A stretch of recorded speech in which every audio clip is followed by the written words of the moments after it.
नमस्कार। आज के क्लास में आपका स्वागत है। मैं बेलूर मठ लाल बहादुर विद्यालय का शिक्षक आज आपके लिए लाया हूँ गैसों के आचरण का 5वां भाग, जिसमें हम देखेंगे आदर्श गैस के अणुओं की धारणा क्या है, आदर्श गैसों का अणुगतिज सिद्धांत क्या होता है और कुछ गणितीय प्रश्न आदर्श गैस समीकरण के ऊपर। तो आइए शुरू करते हैं। सबसे पहले हम लोग देख लेते हैं कि आदर्श गैस के अणुओं की धारणा क्या है। देखिए, हमने पढ़ा था कि वास्तविक गैस और आदर्श गैस दोनों अलग होते हैं। आदर्श गैस केवल हमें कल्पना करनी पड़ती है हमारे सिद्धांतों को के आधार पर। चार्ल और बॉयल के नियम का पालन जो भी गैस पूर्ण रूप से करते हैं उन्हें हम लोग आदर्श गैस कहते हैं, लेकिन ये गैस हमें प्रकृति में नहीं मिलते। ठीक है, तो इस तरह से आदर्श गैस प्रकृति में तो पाए नहीं जाते। प्रकृति में पाए जाते हैं वास्तविक गैस। वास्तविक गैस कौन लोग हैं? वास्तविक गैस वे सारे गैस हैं जो कि हमें पता है, ऑक्सीजन, हाइड्रोजन, एमोनिया, ये सारे के सारे जितने भी गैस है, या तो फिर कृत्रिम रूप से प्रयोगशाला में बना हुआ कोई भी गैस हो, वो वास्तविक गैस है। तो यहाँ पर हमें ये समझना है कि ऐसा क्या खास है आदर्श गैस के अणुओं में जिसके कारण वो वास्तविक गैसों से अलग हो जाते हैं, उनका आचरण अलग हो जाता है। तो हम देखेंगे कि आदर्श गैस के अणुओं में मुख्यतः दो ऐसे गुण होते हैं जिसके कारण वो वास्तविक गैस से अलग होते हैं। सबसे पहले तो आदर्श गैस के अणुओं का जो आयतन होता है वो शून्य होता है। मतलब आदर्श गैस के अणुओं का आयतन नहीं होता है कुछ भी। अगर आप सोचें कोई भी एक वास्तविक गैस, तो वास्तविक गैस को आप इस पात्र में भर लीजिए और मान लेते हैं कि ये वास्तविक गैस अमोनिया है। तो इस पात्र के अंदर कई सारे अमोनिया के अणु ऐसे घूमते फिरेंगे। अब आप सोचिए कि ये जो अणु है, ये अणु कुछ न कुछ आयतन तो घेर ही रहे होंगे। तो इसका मतलब वास्तविक गैस के अणु जो है वो कुछ न कुछ आयतन तो घेरते हैं, लेकिन आदर्श गैस के अणु कोई आयतन नहीं घेरते हैं। दूसरी बात कि आदर्श गैस के अणुओं के बीच में किसी तरह का आकर्षण बल नहीं होता है। आकर्षण बल किसी प्रकार का हमें आदर्श गैस के अणुओं के बीच में नहीं देखने को मिलेगा। जबकि आप वास्तविक गैस को अगर देखें तो ये सही है कि गैस के अणुओं के बीच का आकर्षण बल तरल और ठोस से कम होता है, लेकिन ऐसा नहीं है कि आकर्षण बल होता ही नहीं है। आकर्षण बल अणुओं के बीच में होगा, लेकिन बहुत ही कम होगा। लेकिन आदर्श गैस की बात करें तो ये तो होगा ही नहीं, आकर्षण बल कोई होगा ही नहीं। तो यही चीज है, यही दो ऐसे गुण हैं आदर्श गैस के अणुओं का जो कि आदर्श गैस को वास्तविक गैस से अलग करते हैं उनके आचरण में। तो आइए देख लेते हैं। तो देखिए, इनके अणुओं का कोई आयतन नहीं होता। ठीक है, इनके अणुओं का, आदर्श गैस के अणुओं का। दूसरी बात क्या है कि इनके अणुओं के बीच अंतः आणविक आकर्षण बल नहीं होता है। यही कारण है कि आदर्श गैस वास्तविक गैस से अलग हो गया। इसके क्यों ऐसा अलग हो गया? तो सबसे पहले तो हमें यह समझना होगा कि इस प्रकार की घटना हमें प्रकृति में देखने को ही नहीं मिलती है। कोई ऐसा अणु नहीं होता है जो कि बिना आयतन को घेरे रहे, या तो फिर कोई भी ऐसा गैस हमें मिलता ही नहीं है जिसके अणुओं के बीच में कोई आकर्षण बल नहीं हो। तो इसका मतलब है ये गैस तो हमें प्रकृति में मिलने से रहे। दूसरी बात ये कि इन दो गुणों के कारण चाहे आप कोई भी तापमान और दबाव पर, कोई भी तापमान और दबाव पर आप आदर्श गैस को रखें तो वो कभी भी तरल या ठोस में रूपांतरित नहीं होंगे। कभी भी तरल या ठोस में रूपांतरित नहीं होंगे। ठीक है, याद रखिएगा कि आदर्श गैस चाहे आप कितना भी तापमान कम कर ले, कितना भी दबाव बढ़ा दे, आदर्श गैस कभी तरल या ठोस अवस्था में नहीं जा सकते। जबकि वास्तविक गैस हमें पता है कि किसी तापमान पर, किसी न किसी तापमान पर या दबाव पर वो तरल में भी या ठोस में भी पाए जा सकते हैं। तो इस तरह से देखिए, अतः प्रकृति में ज्ञात किसी भी गैस का आचरण पूर्ण रूप से आदर्श गैस जैसा तो नहीं हो सकता। क्यों? क्योंकि ये दो कारण हैं। आदर्श गैस के अणुओं के बारे में ये दो अनुमान लगाया जाता है, ये दो धारणा की जाती है। तो वो तो प्रकृति में हमें नहीं मिलता है, तो इसलिए कोई भी प्रकृति में पाए जाने वाला जो गैस है वो आदर्श गैस जैसा नहीं होगा। इसलिए आदर्श गैस एक काल्पनिक गैस है जिसे किसी भी तापमान तथा दबाव पर द्रव या ठोस में नहीं बदला जा सकता। तो इस तरह से आदर्श गैस के अणुओं की धारणा हमने बना ली। अब हम देखेंगे कि आदर्श गैसों का अणुगतिज सिद्धांत क्या होता है। देखिए, हमने आदर्श गैस के अणु के बारे में दो ऐसे गुण तो देख लिया। तो अब इन आदर्श गैस के आचरणों को समझने के लिए हमें कुछ अनुमान लगाने पड़ते हैं, और हम जो भी अनुमान आदर्श गैस के अणुओं के बारे में लगाएंगे वही आदर्श गैसों का अणुगतिज सिद्धांत कहलाता है। तो देखिए, आदर्श गैस के सामान्य गुणों की व्याख्या करने के लिए, मतलब आदर्श गैस के क्या क्या गुण होते हैं, उन गुणों को व्याख्या करने के लिए उनकी हमें कुछ अनुमान लगाने पड़ते हैं। कुछ अनुमान किए गए हैं जिन्हें गैसों के अणुगतिज सिद्धांत के अनुमान कहते हैं। ठीक है, तो आदर्श गैस के गुण दिखाना है तो हमें कुछ अनुमान करने पड़ेंगे, कुछ हमें मान लेना पड़ेगा, और इन्हीं को हम अणुगतिज अनुमान कहते हैं, अणुगतिज सिद्धांत के अनुमान कहते हैं। कौन से अनुमान है? तो सबसे पहला अनुमान देखिए, गैस सूक्ष्म कणों से बने होते हैं। ठीक है, कौन से सूक्ष्म कण? अणु से। ये तो हमें पता है, इसमें कोई अलग से आपको नई बात नहीं पता लगी कि हर गैस, हर चीज अणुओं से बनी होती है। तो हर चीज अगर अणु से बनी होगी तो गैस भी अणुओं से बना होगा। किसी गैस के सभी अणुओं के भौतिक तथा रासायनिक गुण समान होते हैं। अब इस लाइन का मतलब समझते हैं। देखिए, हमने एक इस तरह से एक पात्र में कोई भी एक गैस भर लिया। ठीक है, मान लेते हैं हमारे उदाहरण के लिए ऑक्सीजन भर लिया। तो ये जो बिंदु है ये ऑक्सीजन का एक अणु है, ये एक ऑक्सीजन का अणु है, ये एक ऑक्सीजन का अणु है, ये सारे के सारे ऑक्सीजन के अणु हैं। अब हम ये देखते हैं कि कोई भी अगर एक गैस लें, जैसे कि ऑक्सीजन लिया हमने, तो इसके जितने भी अणु हैं इन सबके, पहली बात तो भौतिक गुण एक प्रकार के होंगे, एक ही होगा। मतलब इस अणु का जो भौतिक गुण होगा वो इसका भी होगा, इसका भी होगा, इसका भी होगा, सारे के सारे अणुओं का भौतिक गुण एक ही होगा। भौतिक गुणों में क्या आता है? हम भौतिक गुणों में बोल सकते हैं कि मात्रा आती है, हम भौतिक गुणों में बोल सकते हैं कि आयतन आता है, ठीक है, उसका आकार आता है। तो ये सारे के सारे भौतिक गुण में आ जाते हैं। ठीक है, ये हम लोगों ने समझ लिया। अब दूसरा, रासायनिक गुण।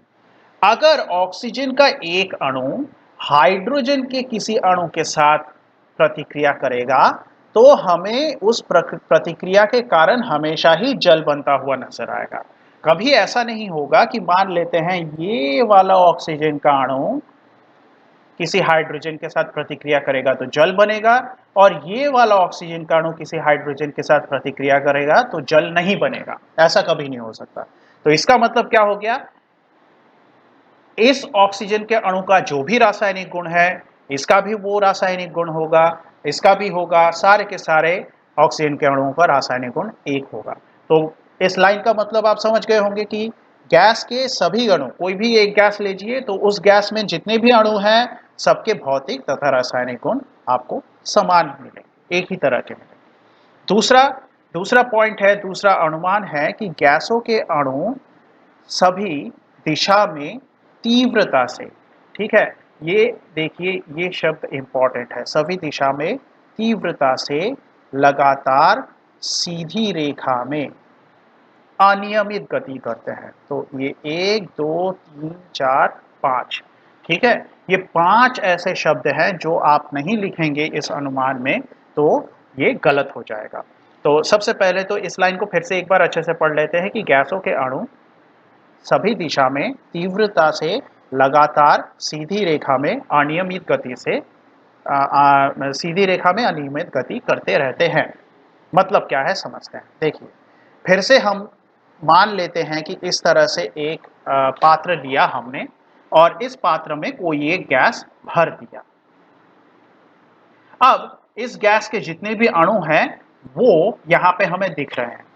देखा ये गया है कि ये जो अणु हैं ये कोई भी दिशा में, मतलब कोई इस दिशा में जा रहा है, कोई इस दिशा में जा रहा है, कोई इस दिशा में जा रहा है, कोई इस दिशा में जा रहा है, मतलब सभी दिशा में बड़ी तेजी से, तीव्रता से, लगातार, हमेशा, मतलब वो करते ही रहेंगे, लगातार सीधी रेखा में, सीधी रेखा, टेढ़ी मेढ़ी नहीं, सीधी रेखा में गति करते रहते हैं। अब ये अनियमित क्यों हो गई? अनियमित इसलिए हो गई क्योंकि किसी को लंबा रास्ता जाना पड़ेगा, किसी को छोटा रास्ता जाना पड़ेगा। ऐसा क्यों? क्योंकि मान लीजिए कि ये जो अणु है ये यहाँ से चलना शुरू करता है और यहाँ पे जाके टक्कर खाता है, जबकि ये जो अणु है ये इधर आ रहा है और ये अणु भी शायद इसकी तरफ जा रहा है, तो ये दोनों बड़ी कम दूरी के बाद ही टक्कर खा जाएंगे। तो इसका मतलब इसकी जो दूरी है वो तो ज़्यादा हो गई और इन दोनों की दूरी कम हो गई, इसकी भी दूरी अलग हो गई, इसकी भी दूरी अलग हो गई। मतलब कोई भी अणु ज़रूरी नहीं है कि एक ही तरह की दूरी तय करे, तो इसलिए अनियमित गति होती रहेगी, लगातार होती रहेगी, सीधी रेखा में होती रहेगी जब तक कि एक टक्कर ना खा ले, ठीक है? और सभी दिशा में होती रहेगी। बात आपके समझ में आई कि गैस के जितने भी अणु हैं ये हमेशा लगातार इधर उधर चलते रहते हैं जब तक ये टक्कर खा ना जाए। और टक्करों के बीच में ये जो गति है ये क्या है? ये सरल रेखा में या सीधी रेखा में होगी। और अनियमित क्यों है? क्योंकि अलग अलग दूरी तय कर रहे हैं। ठीक है, तो ये पॉइंट हमारी समझ में आ गया। अब तीसरा क्या है? गैसों के अणुओं की अनियमित गति, जो कि हमने दूसरे पॉइंट में पढ़ा कि क्या है। अनियमित गति के कारण होने वाले टक्करों से गतिज ऊर्जा में कोई क्षय नहीं होता। ठीक है, तो पहले इतना समझ लेते हैं। देखिए, मान लीजिए कि ये एक दीवार है, जिस दीवार पे आपने एक बॉल तेजी से फेंक के मारा। ठीक है, तो आप देखेंगे कि कभी भी आपने जितनी तेजी से, जितने गति से, मान लेते हैं कि आपने v1 गति से, ठीक है, मान लेते हैं कि v1 गति है 5 मीटर प्रति सेकंड, उदाहरण के तौर पे एक मान हमने मान लिया कि आपने इतनी गति से इधर फेंका, तो ये अगर वापस आया तो कभी भी 5 मीटर प्रति सेकंड में तो नहीं आएगा, उससे कम गति में ही आएगा।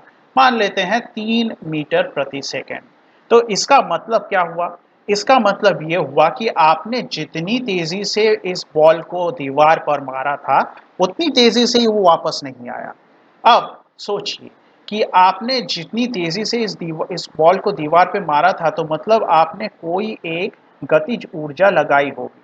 कोई भी वस्तु अगर गति करती है तो उसमें गतिज ऊर्जा होती है, और वो गतिज ऊर्जा का मान हम लोग कैसे निकालते हैं? उस गतिज ऊर्जा का मान हम लोग निकालते हैं इस फॉर्मूला द्वारा 1/2 गुना वस्तु की मात्रा गुना उसका गतिवेग का वर्ग। अब सोचिए कि बॉल को जब आपने देकर दीवार पर मारा और जब बॉल वापस आई, तो इन दो घटना में इसकी मात्रा तो नहीं बदलेगी, है ना?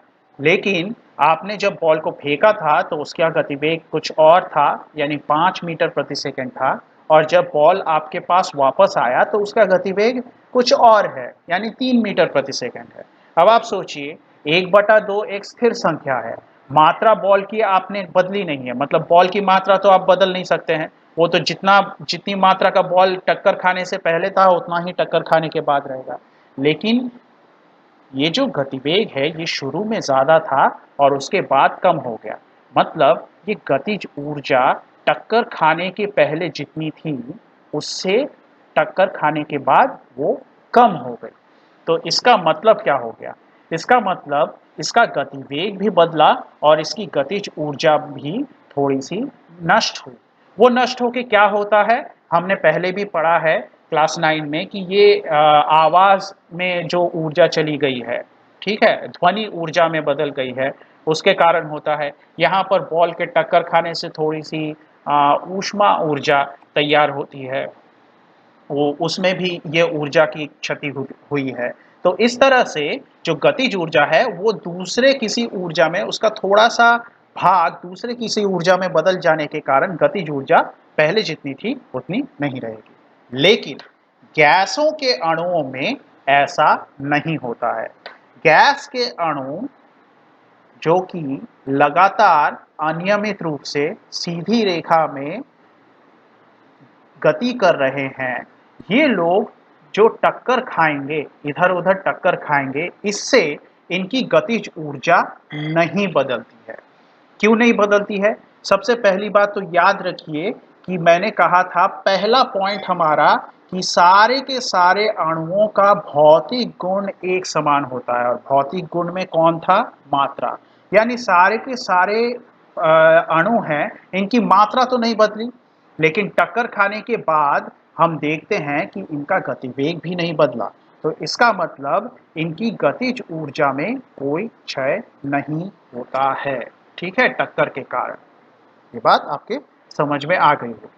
तो आगे क्या है? अर्थात गतिज ऊर्जा का स्थानांतरण हो सकता है, परंतु कुल गतिज ऊर्जा स्थिर रहेगी। समझते हैं।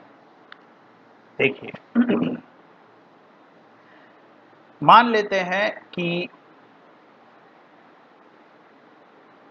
ये एक पात्र के अंदर ये 3 अणु हैं। हमारी सुविधा के लिए कम अणु का अनुमान करते हैं, कम अणुओं का अनुमान करते हैं। तो देखिए, ये जो 2 अणु हैं, ये एक दूसरे की तरफ भाग रहे हैं और आपस में टक्कर खाएंगे। ठीक है, और ये जो अणु है ये दीवार की तरफ जा रहा है और ये ऐसे दीवार को आके टक्कर मार रहा है। अब सारे के सारे अणु जब टक्कर खाएंगे तो क्या होगा? ये टक्कर खाने के बाद ये अणु वापस इस तरफ घूम जाएगा, ये टक्कर खाने के बाद ये वापस इस तरफ पलट जाएगा, और ये अणु जो है ये टक्कर खाने के बाद वापस उल्टी तरफ पलट जाएगा, ऐसे पलट जाएगा। तो इसका मतलब गतिज ऊर्जा स्थानांतरित हो गई, मतलब ये घूम गई, एक तरफ से दूसरी तरफ हो गई, लेकिन कुल गतिज ऊर्जा, ये जो इसकी गतिज ऊर्जा थी, इसकी गतिज ऊर्जा थी, इसकी गतिज ऊर्जा थी, सबको अगर हम जोड़ के देखें तो ये पहले जितना था टक्करों के बाद भी उतना ही रहा। मतलब कोई कमी नहीं आई कुल गतिज ऊर्जा में, लेकिन बस गतिज ऊर्जा का इस ये स्थानांतरित हो गया। मतलब गतिज ऊर्जा पहले इस तरफ थी तो इस तरफ हो गई, जिस मतलब उनकी जो दिशा है वो बदल गई। तो इस तरह से हमारा तीसरा पॉइंट समझ में आ जाता है। तो अब देखते हैं कि अगला पॉइंट है गैस का दबाव गैस के अणुओं का पात्र की दीवारों से टक्कर के कारण उत्पन्न होता है। तो देखिए, हमने सीखा था कि हर गैस का कुछ ना कुछ दबाव होता है। तो ये गैस के दबाव आ कहाँ से रहे हैं? तो इस दबाव को व्याख्या अगर करना है तो हम ये कहेंगे कि ये सारे के ये जो दबाव है गैस का, ये आ रहा है क्योंकि ये अणु जब दीवार से जाके टक्कर खाते हैं तो दबाव डालते हैं, और इस कारण से गैस का दबाव आ रहा है ना? तो यही तो है अणु गति सिद्धांत। मतलब गैस का जितना भी आचरण है वो अणुओं के गति के कारण आ रहा है। तो ये जो दबाव है गैस का, ये भी तो अणुओं के गति के कारण ही होता हुआ दिख रहा है। तो इसका मतलब गैस का दबाव कैसे आता है? गैस के अणुओं का पात्र की दीवारों से टक्कर खाने पर आता है। अब अगला पॉइंट क्या है? गैसों के अणुओं के बीच अंतः आणविक आकर्षण बल नगण्य होता है, मतलब ना के बराबर होता है। ठीक है, ये तो हमने पहले ही देख लिया है कि आदर्श गैसों के लिए अणुओं के बीच में आकर्षण बल होता ही नहीं है, और वास्तविक गैस के लिए अणुओं के बीच आकर्षण बल बहुत कम होता है। अगला पॉइंट क्या है? गैस के कुल आयतन की तुलना में उसके अणुओं का आयतन नगण्य होता है। मतलब कोई एक पात्र है, इसमें हमने कोई भी एक गैस भर लिया। अब हम क्या कहेंगे कि गैस का आयतन कितना है? इस पात्र का जितना आयतन है उतनी ही जगह गैस ने घेर रखी है। तो मान लेते हैं इस पात्र का आयतन है 700 सीसी। ठीक है, लेकिन अगर आप इस पूरे आयतन की तुलना किसी एक अणु के आयतन से करेंगे तो इसका मतलब ये 700 सीसी की तुलना में तो बहुत ज़्यादा छोटा होगा, क्योंकि एक अणु तो दिखता भी नहीं है आंखों से। तो इसीलिए ये 6 नंबर पॉइंट क्या कह रहा है कि गैस का जो कुल आयतन है, जिसको हमने यहाँ पे उदाहरण में 700 सीसी दिया था, ये जो कुल आयतन है उसके अणुओं के आयतन उसकी तुलना में जो अणु का आयतन है वो ना के बराबर होता है, यानी नगण्य होता है। नगण्य शब्द का मतलब होता है ना के बराबर। ठीक है, तो ये भी पॉइंट आसानी से समझ लिया होगा आपने। उसके बाद 7 नंबर, स्थिर तापमान पर किसी गैस में भिन्न भिन्न अणुओं का वेग एवं गतिज ऊर्जा भिन्न होती है। देखिए, इस तरह से फिर से हमने एक पात्र के अंदर एक गैस को भर लिया और मान लेते हैं कि तापमान गैस का है 350 केल्विन। अब ये तापमान हम बदलेंगे नहीं, मतलब तापमान स्थिर कर दिया है। अब अलग अलग अणु को हम देखेंगे तो देखा ये गया है कि सारे के सारे अणु अगर देखे जाएं तो इनकी जो इस अणु का जो गतिवेग है वो मान लेते हैं v1 है। इस अणु का जो गतिवेग है वो मान लेते हैं v2 है। इस तरह से अलग अलग अणु का गतिवेग अलग अलग होता है। ठीक है, तापमान स्थिर है लेकिन गैस के अंदर अणुओं का जो अलग अलग अणुओं का जो गतिवेग है वो भिन्न भिन्न अणुओं का गतिवेग क्या होता है, भिन्न होता है। अब मैंने अभी थोड़ी देर पहले आपको बताया कि गतिज ऊर्जा कैसे मापी जाती है। गतिज ऊर्जा इस तरह से 1/2 गुना मात्रा गुना गतिवेग का स्क्वायर। तो आप बताइए कि अगर इस अणु का गतिवेग v1 है और इस अणु का गतिवेग v2 है तो किसी भी तरह से इसकी जो गतिज ऊर्जा है वो इसके गतिज ऊर्जा के बराबर नहीं हो सकती। तो मतलब गतिज ऊर्जा भिन्न भिन्न होगी, गतिवेग भिन्न होगा तो गतिज ऊर्जा भी भिन्न भिन्न होगी। ठीक है, तो ये बात हमारी समझ में आ गया। और फिर से एक बार याद दिला दूं कि ये मात्रा सारे के सारे अणुओं का एक ही है। क्यों? क्योंकि वो भौतिक गुण है और हमने पहले ही पॉइंट में बात कर ली थी कि सारे के सारे अणुओं का भौतिक और रासायनिक गुण बिल्कुल एक तरीके का होता है, एक समान होता है। तो इस तरह से हमने 7वां पॉइंट भी देख लिया। और लास्ट पॉइंट है, गैसों के अणुओं की औसत गतिज ऊर्जा परम तापमान के समानुपाती होती है। फिर से उदाहरण, इस तरह से गैस हमने भर लिया, इस तरह से कई सारे अणु उस गैस के इधर उधर इस पात्र के अंदर घूम रहे हैं। इसका गतिवेग है v1, इसका गतिवेग है v2। ठीक है, तो मान लेते हैं हमारी सुविधा के लिए कि इस गैस में 3 ही अणु हैं। थोड़ी सी सुविधा के लिए देख लेते हैं, 3 ही अणु है, v1 v2 v3 गतिवेग से इधर उधर घूम रहे हैं। तो अब v1 जो ये वाला जो अणु है, मान लेते हैं a, ये है b, ये है c। तो a वाला जो अणु है उसकी काइनेटिक एनर्जी यानी गतिज ऊर्जा कैसे हम निकालेंगे, ऐसे निकाल लेंगे। ठीक है, जो बी अणु है उसकी गतिज ऊर्जा हम लोग ऐसे निकाल लेंगे और सी अणु की भी गतिज ऊर्जा हम लोग ऐसे निकाल लेंगे। ठीक है, ये बस मैं आपको समझाने के लिए करके दिखा रहा हूँ। यहाँ पे ज़्यादा टेंशन मत लीजिए, आप बस समझ लीजिए देखकर कि मैं यहाँ पे कर क्या रहा हूँ। अब हमें क्या करना है, औसत गतिज ऊर्जा यहाँ पे देख लेते हैं।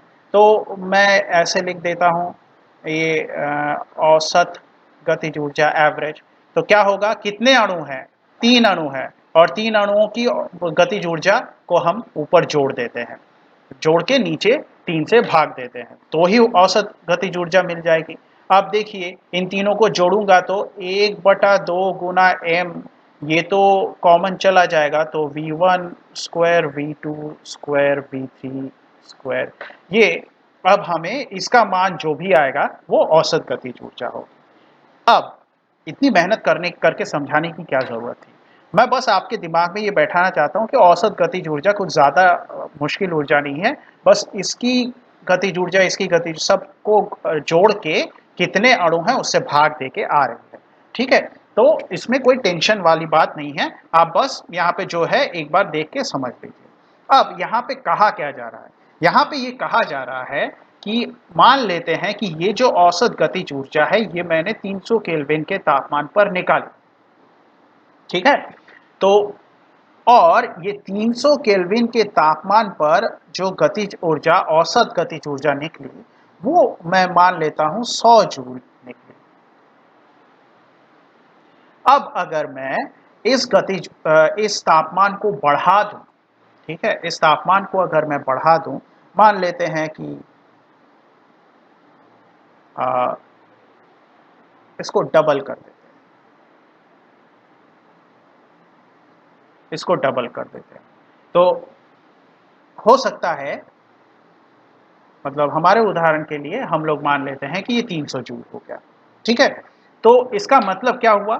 इसका मतलब कहा जा रहा है इस लाइन में कि अगर मैं तापमान को ऐसे बढ़ाऊं तो उस हिसाब से औसत गतिज ऊर्जा भी बढ़ेगी। मतलब जो औसत गतिज ऊर्जा है ये समानुपाती है गैस के तापमान का।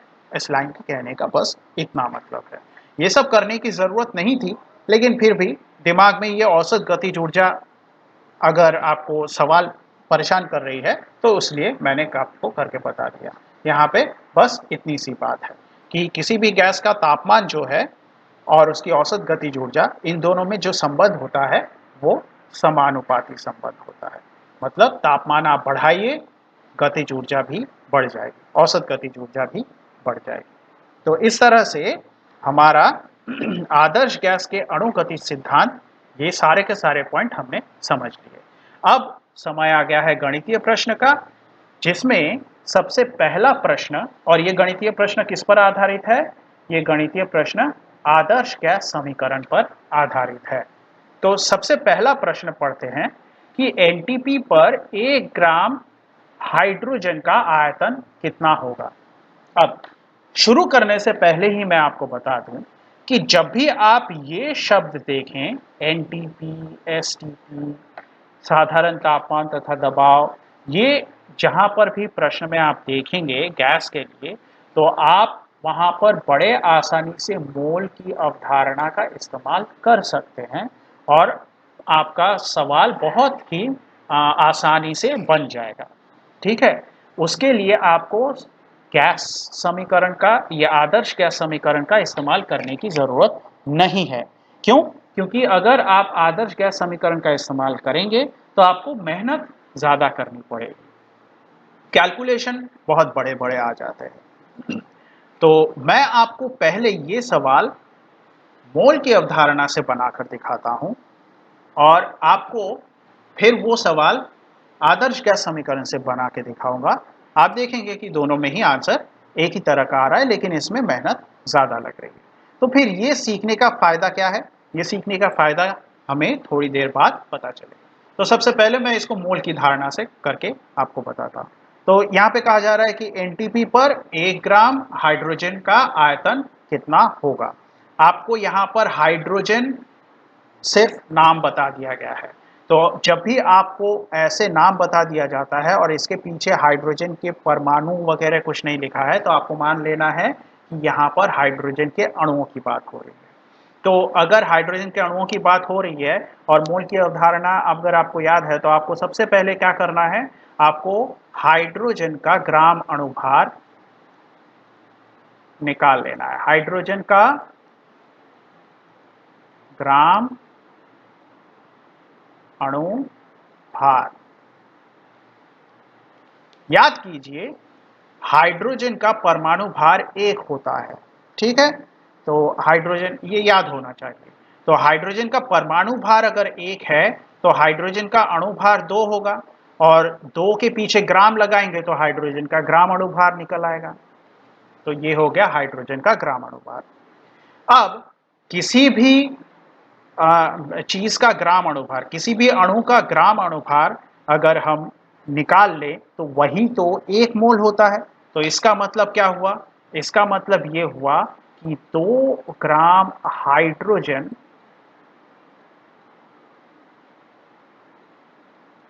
मतलब क्या? 1 मोल हाइड्रोजन।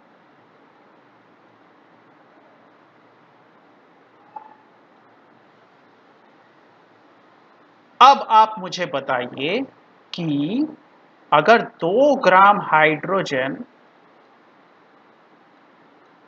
1 मोल हाइड्रोजन होता है तो वो 1 मोल हाइड्रोजन का आयतन कितना है? 22.4 लीटर हाइड्रोजन।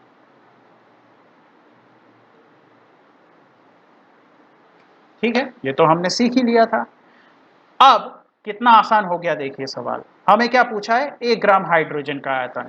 तो बस कुछ नहीं, तो यहाँ पे ये तो हमें सीधा आंसर ही मिल जाएगा। तो हम यहाँ पर ऐसे कर देते हैं, 1 ग्राम हाइड्रोजन कितना लीटर हाइड्रोजन होगा? 22.4 बटा 2 गुना 1। ठीक है ना, 1 ग्राम के लिए। ठीक है, तो ये आ गया 11.2 लीटर हाइड्रोजन। ये हो गया हमारा आंसर। ठीक है, मोल की धारणा से आप इस तरह से 3 लाइन में इस सवाल को बना सकते हैं। अब देख लेते हैं कि आदर्श गैस समीकरण इस सवाल को किस तरह से बनाने में हमारी मदद करता है। तो सबसे पहले तो हम लोग देखेंगे कि हाइड्रोजन का ग्राम अणु भार, जैसे हमने पिछला मतलब मोल की धारणा में बनाया था, उसी तरह से शुरू तो हो रहा है कि हाइड्रोजन का ग्राम अणु भार 2 ग्राम है। 1 मोल हाइड्रोजन, इसका मतलब हमें पता है कि 2 ग्राम हाइड्रोजन होगा। ठीक है, अब बात यह है कि हमें यहाँ पर आदर्श गैस समीकरण का इस्तेमाल करना है। आदर्श गैस समीकरण क्या है? आदर्श गैस समीकरण ये है। ठीक है, और यहाँ पर हमें क्या करना है? हमें आयतन निकालना है, मतलब ये जो V का मान है ये निकालना है। आप अपने आप से सवाल पूछिए, ये V का मान निकालना है, क्या इस समीकरण में बाकी सबके मान आपको पता है? आपको दिखेगा कि बाकी सबके मान आपको पता है। P का मान कितना है? साधारण तापमान तथा दबाव, यानी एनटीपी पर जो भी पी होता है वही यहाँ पे पी का मान है, क्योंकि ये तो पूरा का पूरा गैस ही एनटीपी पर है। तो साधारण तापमान तथा दबाव पर पी का मान कितना होता है? एक वायुमंडलीय दबाव, है ना। उसके बाद आप देखिए कि यहाँ पर वी तो आपको निकालना है। ठीक है, टी का मान कितना है? एनटीपी, यानी टी का मान कितना होगा? 273 केल्विन। ठीक है, तो ये एनटीपी कैसे आता है ये सब मैंने मोल की धारणा में आपको बता दिया है। अगर कंफ्यूजन हो रही है तो आप मोल की अवधारणा वो लेसन जरूर देखें। उसके बाद और क्या दिया गया है? एन। एन यानी कितने मोल यहाँ पे हाइड्रोजन के हैं। तो देखिए, 1 मोल हाइड्रोजन यानी 2 ग्राम हाइड्रोजन होता है। तो यहाँ पे कितना ग्राम हाइड्रोजन है? 1 ग्राम। इसका मतलब 1 ग्राम हाइड्रोजन आधा मोल हाइड्रोजन होना चाहिए। देखिए, 1 ग्राम हाइड्रोजन 1/2 यानी आधा मोल हाइड्रोजन। तो ये n का मान भी निकल गया। तो हमारे पास क्या क्या आ गया? P है, N है, T है, R हमें पता है क्या? बिल्कुल पता है, याद होना चाहिए हमें ऐसे सवालों के लिए अगर मैं गैस का समीकरण इस्तेमाल कर रहा हूं तो। और याद कीजिए कि हमें आयतन निकालना है, और आयतन अगर लीटर में निकलेगा, वायुमंडलीय दबाव एटमॉस्फेयर में है, तो आर का मान लीटर एटमॉस्फेयर के लिए कैसा होना चाहिए? 0.082 लीटर एटमॉस्फेयर। इसको ठीक से लिखते हैं, आर का मान ये होना चाहिए 0.082 लीटर एटमॉस्फेयर प्रति मोल प्रति केल्विन। ठीक है, तो ये आर का मान भी है। तो इस समीकरण में पी है, एन है, आर है, टी है, सब है, वी नहीं है, और वी ही हमें निकालना है। तो आप देख रहे हैं कि किस तरह से कितना सादा कैलकुलेशन यहाँ पे जरूरत पड़ती है कैलकुलेशन की। तो देखिए, आदर्श गैस समीकरण हमें पी वी बराबर एन आर टी, ये हमने लिख लिया। पी का मान एक वायुमंडलीय दबाव, टी का मान 273 केल्विन, एन का मान 1/2 मोल और आर 0.082 लीटर एटमॉस्फेयर प्रति मोल प्रति केल्विन।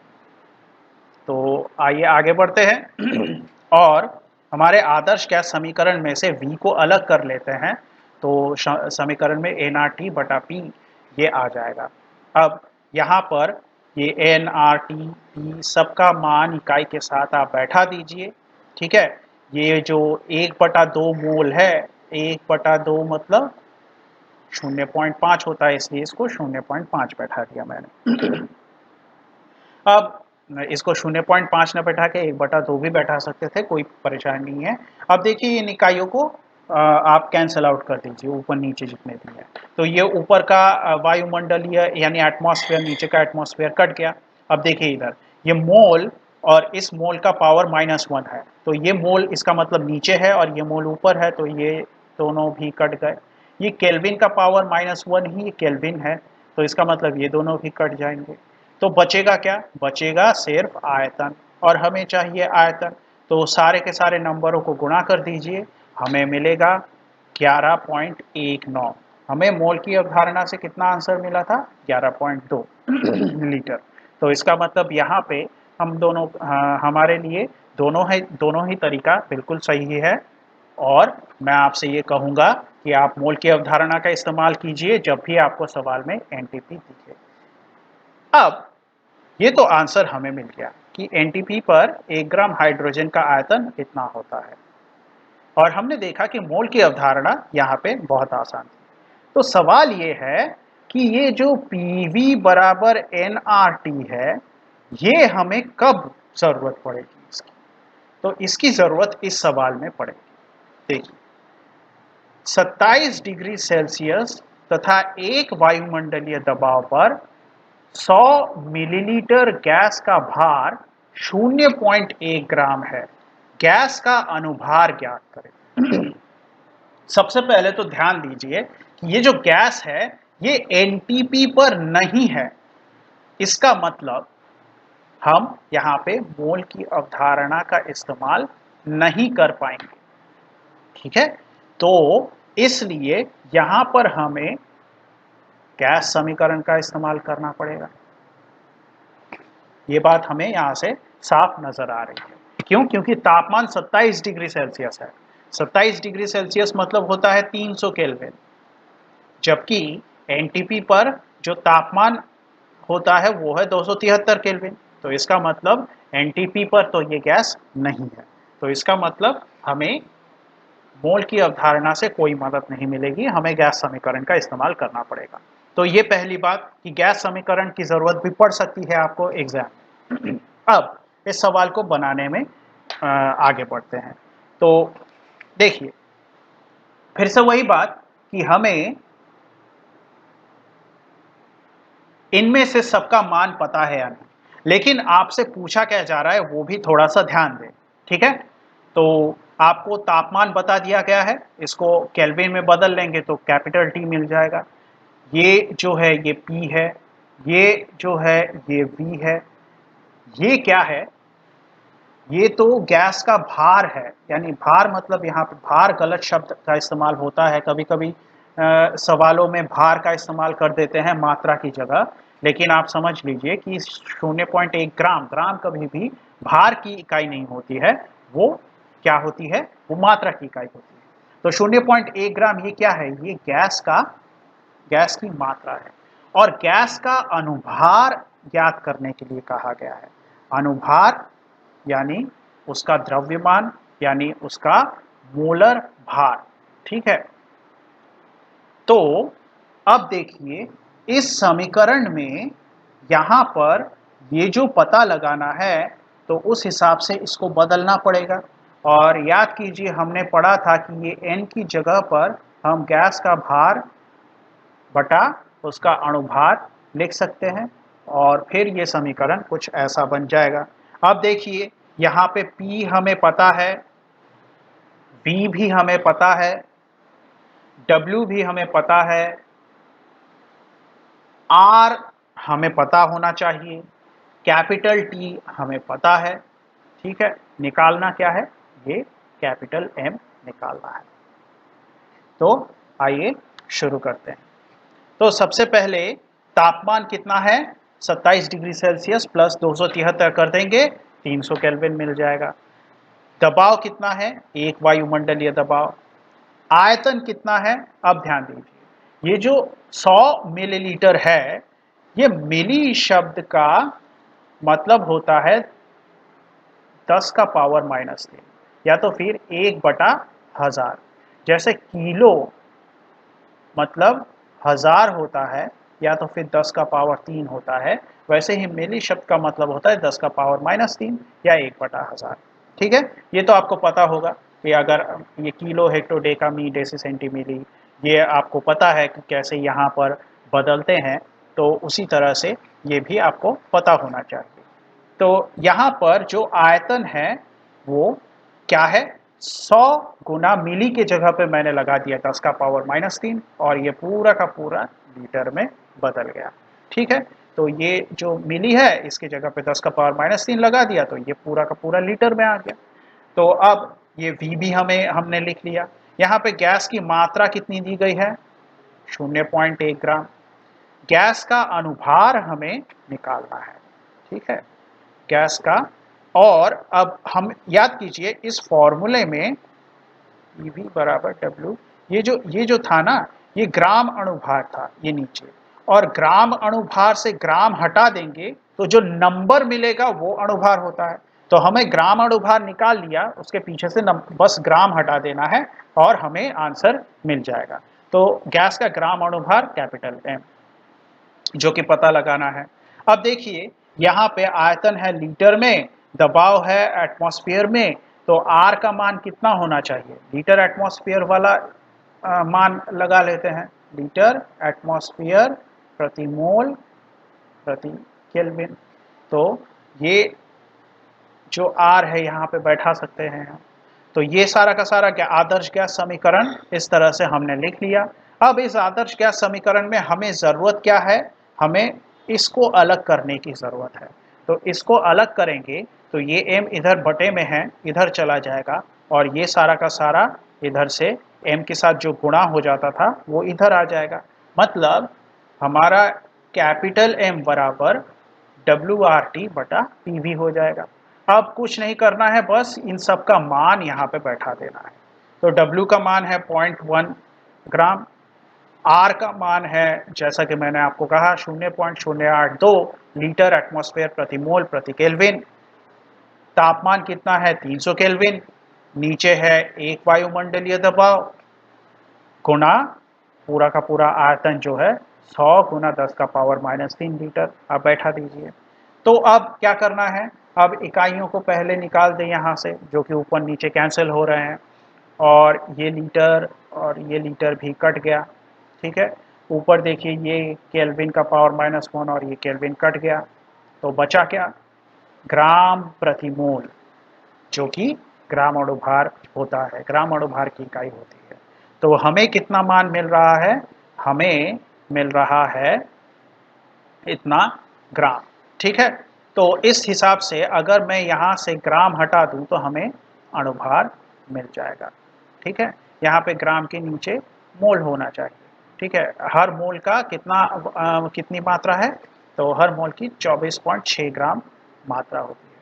तो इसका मतलब उस हिसाब से अणुभार कितना होगा, अणुभार होगा 24.6। तो इस तरह से हमारा ये जो पाठ है गैस का आचरण, ये यहाँ पे ख़त्म होता है। अगर क्लास आपको पसंद आ रहे हैं तो लाइक शेयर सब्सक्राइब ज़रूर कीजिए और नोटिफिकेशन के लिए बेल आइकन को दबाइए। अगले क्लास तक पढ़ते रहिएगा। धन्यवाद।